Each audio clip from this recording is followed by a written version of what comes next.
কোনো ব্যক্তি লোক দেখানোর জন্য কুরবানি করে যে আমার 2 লাখ 5 লাখ 10 লাখ টাকা দিয়ে আমি গরু কুরবানি করেছি, মানুষ আমাকে বাহবা দিবে, মানুষ আমাকে বলবে অনেক বড় দাতা, অনেক বড় গরু নিয়ে এসেছে কুরবানি দেওয়ার জন্য, যদি লোক দেখানোর জন্য হয় তাহলে কুরবানি কোনোদিনও কবুল হবে না।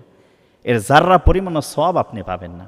যদি আল্লাহ রাব্বুল আলামিনকে রাজি এবং খুশি করার জন্য না হয়, যদি মানুষকে দেখানোর জন্য কোনো কুরবানি আপনি দিয়ে থাকেন, তাহলে আপনার কোনো কুরবানি হবে না। কারণ আল্লাহ রাব্বুল আলামিন কোরআনুল কারীমের 17 নম্বর পারার 15 নম্বর পৃষ্ঠায় সূরা হজ্জের 37 নম্বর আয়াতে বলেন, লা ইয়ানালাল্লাহা লুহুমুহা ওয়ালা দিমাউহা ওয়ালাকিন ইয়ানালাহুত তাকওয়া মিনকুম।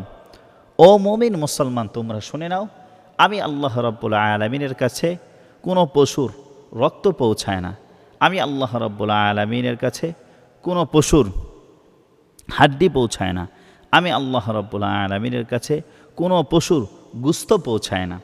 কি পৌঁছায়? লা ইয়ানালাহুত তাকওয়া মিনকুম। বান্দা, যে বান্দা কোরবানি করে, আমি আল্লাহ রাব্বুল আলামিন ওই বান্দার তাকওয়া দেখি।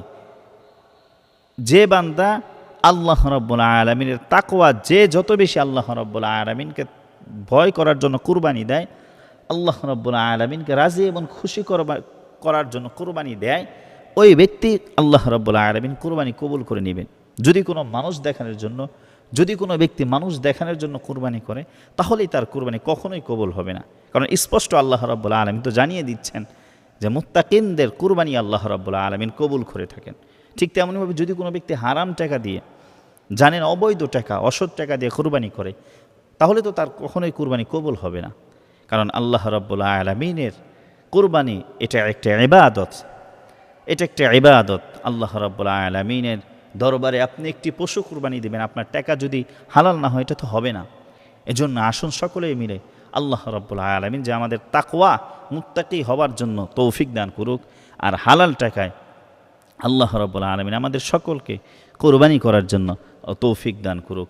আল্লাহ রাব্বুল আলামিন আমাদের সকলকে যে কথাগুলো বললাম আমল করার জন্য তৌফিক দান করুক।